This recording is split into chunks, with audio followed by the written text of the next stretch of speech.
Imagine you're sitting in front of the screen and suddenly it's all gone. No movies, no games, no porn, no social medias, nothing. All digital stimulation vanished. It's like you're in a new world. For months or maybe even years, you've been spending several hours a day in front of a screen.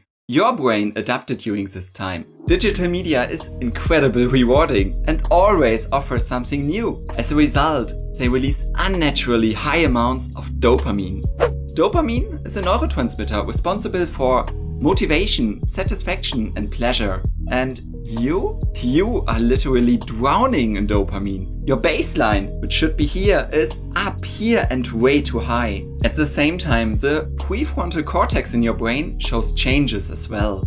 Among other things, the prefrontal cortex is responsible for decision-making behavior and self-control. Because of the addiction, your brain shows major changes. Just for comparison, this is what the brain of an heroin user looks like. It's clearly visible that a compulsive digital media consumption has a negative impact on us and our brain. But what happens when you suddenly have to quit and change your behavior? The first few days will be exhausting. In the beginning, you will crave. You will keep trying to get back into your old habits, but nothing. In our new world, everything is gone. The following days can be challenging. Due to your unnaturally high baseline level of dopamine, you will lack your drive. You may experience withdrawal symptoms, and emotionally, you can experience strong fluctuations such as depression, apathy, or even fears.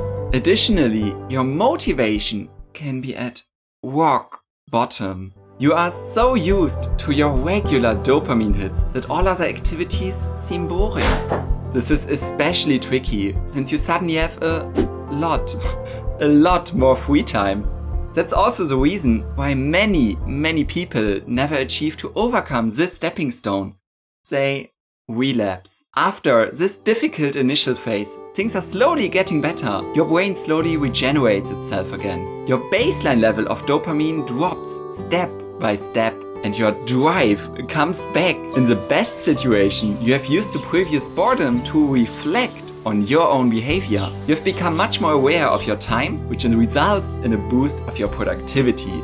Combined with the newly available free time, which is no longer tied to the screen, that's an amazing opportunity to change your life.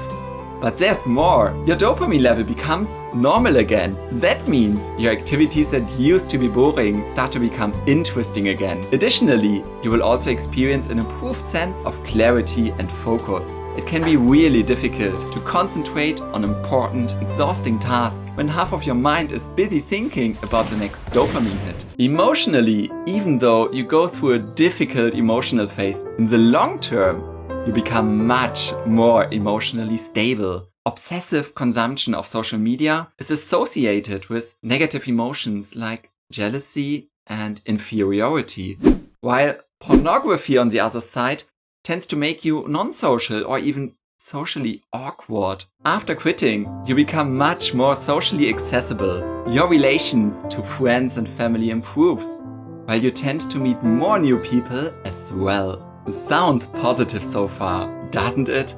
But there's also a huge downside. The craves, they will never completely vanish. There will always be situations where you want to consume again, especially in difficult or stressful situations. You might even try to play again. And some of you may manage to keep consumption moderate. But I myself have always fallen back into my old habits. The immense dopamine rush overwhelms me every time. I find myself in a binge again, and all the positive effects I worked so hard for slowly reverse again. Unfortunately, digital media changed a lot over the last years, so it might not even be my fault. They're designed to be as engaging as possible, somehow relatable. The longer you stay, the more money the platform or company generates.